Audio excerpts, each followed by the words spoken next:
Hi Toshi, and welcome to your first essay correction. My name's Andrew, and I work at IELTSpodcast.com here with Ben and the others.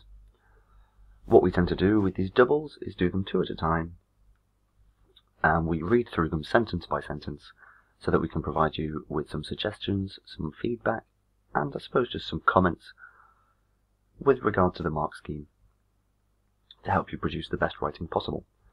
Now obviously I will continue to send you your next tasks in every email until we've reached 10 corrections, at which point, hopefully, you'll be producing some of the best academic writing we've ever seen.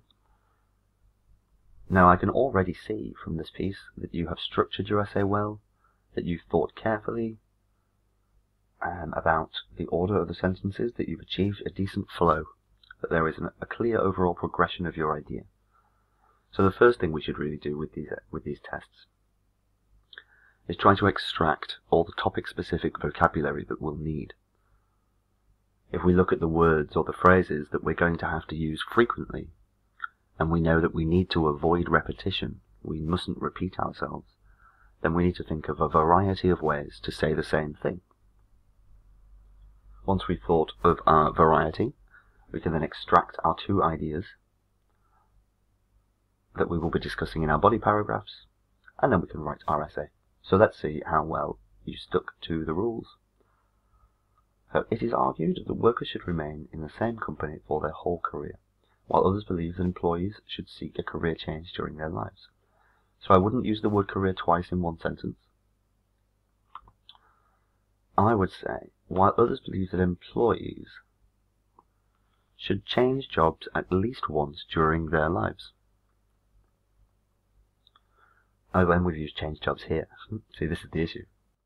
We could have to perform a variety of roles. All workers should be encouraged to perform a variety of roles during their career. This essay will demonstrate points, support arguments, I would say, using materials published by Tokyo University. And then we know that the university, a reputable institution, has published materials which we expect to be factual and therefore suitable for using in this essay. A good phrase here would be common practice.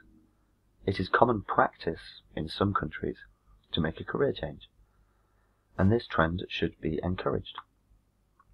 Try not to give too much opinion in your first sentence. In the first sentence of a paragraph, we are opening the idea, breaking people in gently. The fact that career change is common practice in some countries is good, because then we can explore why it's a career change, why that's good, and what that means for us. Then we can back it up with an example, and then tell everybody what that all means. So leave the opinion out of the first sentence. Don't start a sentence with because. We could just say, we could actually just say, changing jobs can provide new experiences and the expansion of skills and knowledge. So don't say new again. Changing jobs can provide new experiences and the expansion of skills and knowledge. Let's say valuable new experience, just to communicate what we mean. What's the good of it? So let's make sure that we say changing jobs can provide valuable new experience. We don't need plural. When we're talking about experience in terms of jobs, we can just say that it was good experience. Did you get good experience in that role for your new job? Yes, I did. For example, a recent article, I would say published by Tokyo University, again, just so we know that this is what you were referring to earlier, showed that more than 70% of successful people who now own their own companies, good job. I was just about to say, what does that mean? What is a successful person? So people who own their own companies left their jobs within 3 years of the start of their employment in order to seek new opportunities. Therefore, employees should change during their careers. I would say employees should change jobs during their careers, or should change roles during their careers, because the acquisition of new skills and experience will present them with far more opportunities to progress in future. Secondly, there is no doubt that salary plays a significant role when individuals change their careers. This may be due to the fact, I would say, change their profession. Let's think of another word. Change their profession. When individuals change their profession, this may be due to the fact there's a large number of employees feel underpaid at their current jobs. That's true. For instance, a survey by Tokyo University found that more than 80% of employees in Japan would change their jobs if offered higher salaries by another company. We want to make sure we know it's a different company. Another company. Thus, employees should make... Let's see. I would lead with this. So I would say, thus, employees may even receive increased job satisfaction and higher salaries if they are, I was going to say, if they are brave enough to make the change, but we don't want to add any information about how they are feeling, because we don't really know. So, thus, employees could receive increased job satisfaction and even higher pay if they make changes to their career. In conclusion, I firmly believe that workers should be encouraged to change their jobs, because this can provide new skills and knowledge as well as higher income. It is predicted that career changes will continue to be common in some countries, and maybe say, due to increasing free movement of people worldwide. That's something that's happening at the moment, isn't it? The increasing free movement of people worldwide is probably going to result in a lot of people moving around. So here's your task 1. Now what's important with these is that we remain super objective and that we only describe the things that are happening in the graph.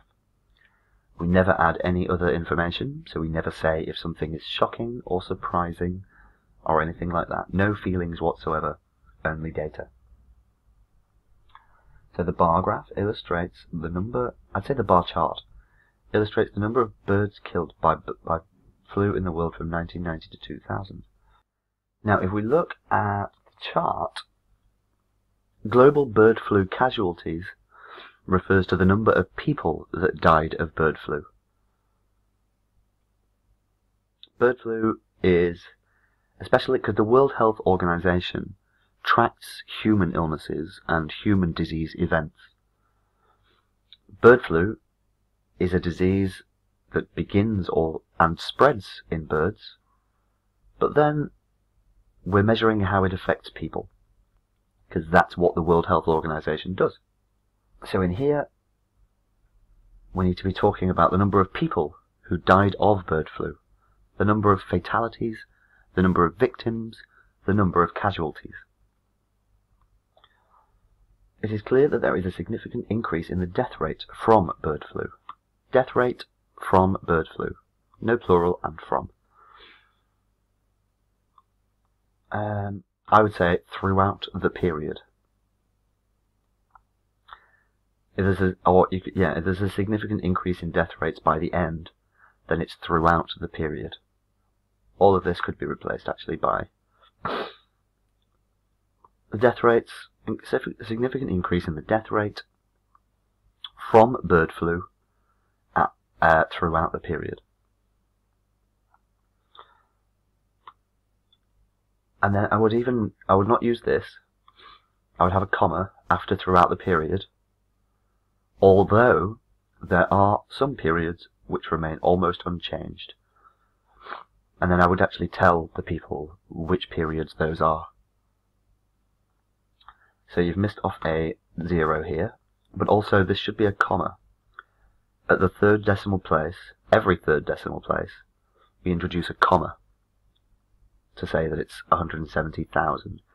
This actually says it's 170, because this is a decimal place, not a comma. There were over 120,000 deaths by bird flu in 1990. And, there were 120,000 deaths from bird flu in 1990, but this number showed a slight decline in the following year. reaching its lowest level. After climbing from just over 120,000,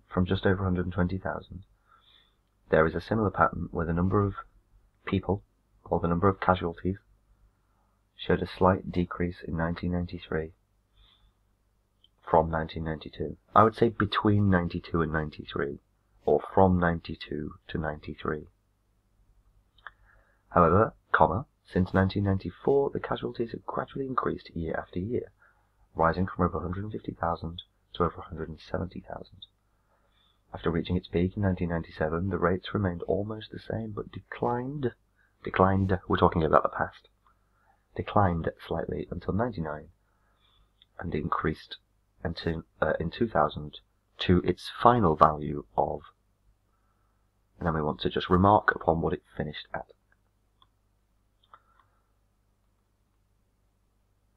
So, this here is referred to as a plateau. A plateau is an area in which no rises or falls are noted.